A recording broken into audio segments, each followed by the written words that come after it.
అజెండాతో ఆ రోజు మనం జగన్మోహన్ రెడ్డి గారు అన్ని చోట్ల డెవలప్మెంట్ ని తలవేగంగా ముందుకు తీసుకెళ్లారు. పోర్టులు కానివ్వండి, లేదంటే హాస్పిటల్స్ కానివ్వండి, మెడికల్ కాలేజీలు కానివ్వండి, ఇండస్ట్రియల్ కారిడార్స్ కానివ్వండి, ఏవైనా తీసుకోండి మీరు.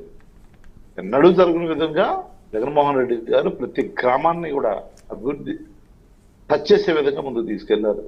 అవి స్కూల్స్ కానివ్వండి, లేదంటే సెక్రటరియట్స్ కానివ్వండి, ఆర్బీకేలు కానివ్వండి, ఏవైతే ఈ గ్రంథాలయాలు కానివ్వండి, అన్ని ఒకటిది కాదు, మీకు అన్ని విధాలుగా కూడా ప్రతి గ్రామాన్ని అభివృద్ధి ప్రాంతంగా తీసుకెళ్లాలి, డీసెంట్రలైజ్ చేయాలి, రాష్ట్రం అంతా సర్వేగంగా అభివృద్ధి జరగాలి. అందువల్ల ఇవాళ పన్నుల్లో కానీ ఇంకో వాటిలో కానీ మన జగన్మోహన్ రెడ్డి గారు ఉన్న టైంలో బ్రహ్మాండంగా ఉండేది. ఇవాళ ఏమైంది, అదంతా ఆవిరైపోయింది.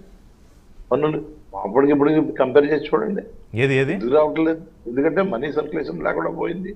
అసలు అప్పులు జరుగుతూ ఉన్నాయి. 1,30,000 కోట్లకు పైగా అప్పులు జరిగితే ఆ అప్పులు ఎక్కడ పెట్టారో తెలియదు, ఎక్కడ ఖర్చు పెట్టారో తెలియదు. అమరావతి విషయంలో ఒకటి నారాయణమూర్తి గారు కాదు, అమరావతి కన్ఫైన్ అయి మాట్లాడదాం.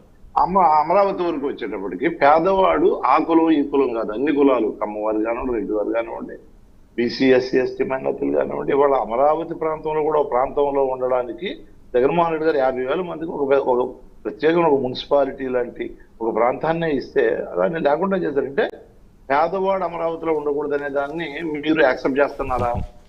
దానికి సమాధానం చెప్పాలి కాదు. నారాయణ ఏమన్నారంటే మీరు ఇచ్చిన 50,000 మందికి ఒక్కొక్క సెంట్ భూమి ఎంత నిశ్చితంగా మాట్లాడారంటే కాదు శాడిజంతో ఒక నిమిషం ఇవాళ మంత్రి నారాయణ చేసిన కామెంట్ చెప్తారు, దానికి కౌంటర్ మీరు చెప్పండి నారాయణమూర్తి గారు.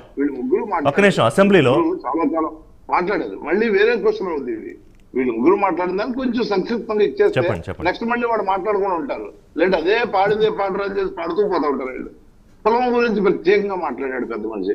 పొలం గురించి మాట్లాడుకోవాల్సిన అవసరం ఏంటి? మనం ప్రాంత అభివృద్ధి గురించి మాట్లాడాం, రాష్ట్రం గురించి మాట్లాడుకుంటున్నాం, మధ్యలో కులం తీసుకొచ్చారు. ఆ కులానికి ఈ కులం వ్యతిరేకం కాబట్టి, ఈ కులానికి ఆ కులం వ్యతిరేకం కాబట్టి, కులాలు ఏ కులానికి ఏ కులం కూడా వ్యతిరేకం కానే కాదు. జగన్మోహన్ రెడ్డి గారి ఆధ్వర్యంలో, జగన్మోహన్ రెడ్డి గారి పరిపాలనలో అన్ని కులాలకి సమానాన్ని ప్రాతినిధ్యం, మహిళలు కూడా సమానాన్ని ప్రాతినిధ్యం. ఎప్పుడు ఈ ప్రపంచంలో ఎక్కడ కూడా ఏ అభివృద్ధి చెందిన అమెరికా లాంటి దేశంలో కూడా రైతుల దగ్గర ఇంకో పాయింట్ మీరు మర్చిపోయినట్టు శ్రీనివాస్ గారు రేస్ చేసిన పాయింట్, ఆ రైతుల దగ్గర వేల మంది రైతుల దగ్గర ఒక్కసారి కూడా అప్పటి ముఖ్యమంత్రి జగన్మోహన్ రెడ్డి కనీసం ఒక్కసారి కూడా ఆగలేకపోయారు, వాళ్ళని అడ్రస్ చేయలేకపోయారు అనే దానికి మరి ఏం చెప్తారు? అంటే ఆగడం అనేది ఇది ఇప్పుడు ప్రోటోకాల్ ప్రకారం ముఖ్యమంత్రికి ఆ ముఖ్యమంత్రి అయినా ఈ ముఖ్యమంత్రి గారైనా ఏ ముఖ్యమంత్రి గారైనా ఒక ప్రోటోకాల్ అనేది ఉంటుంది. ఆ ప్రోటోకాల్ ప్రకారం Z+ లో ఉన్నప్పుడు వీళ్ళు మధ్యలో ఆగడం గురించి వ్యక్తిగా తీసుకొని దాన్ని ఏదో దీనిగా చూడకూడదు. రైతులతో ఎప్పుడు చాలా సార్లు ఆయన సమావేశం అయ్యారు. రైతు భరోసాల గురించి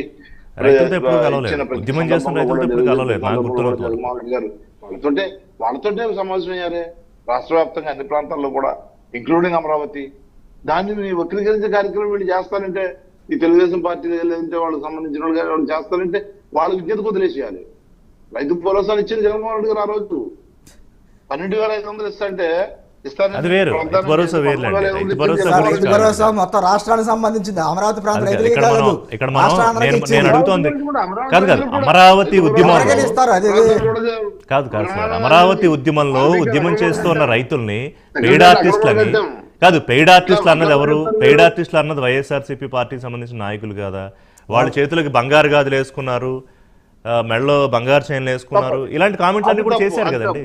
అది తప్పు. నేనేమంటానంటే సోషల్ మీడియాలో అనేక రకాలుగా తెలుగుదేశం వాళ్ళు అయితే అసలు ఇక్కడైతే ఏదైనా జరుగుతుందని విదేశాల్లో పెట్టి ఆ కుంపట్లన్నీ కూడా అక్కడి నుంచి తిట్టించే కార్యక్రమం, అక్కడి నుంచి ఇలాంటి మార్పింగ్ చేయించే కార్యక్రమం, అక్కడి నుంచి ఇవన్నీ కుహానా తాతలని కూడా రాయించే కార్యక్రమం, ద్వేషాలు సృష్టించే కార్యక్రమం, ఇవన్నీ చేసింది వాళ్ళు.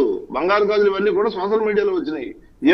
ఓకే, అయిపోయింది. ఈ రోజు ఏంటి మళ్ళీ తిరిగి అమరావతి అక్కడే రాజధాని, దాదాపు 70,000 కోట్లతో ప్రారంభం, 40,000 కోట్లకి ఇవాళ CRDA లెటర్ ఆఫ్ అగ్రిమెంట్స్ ఇస్తోంది.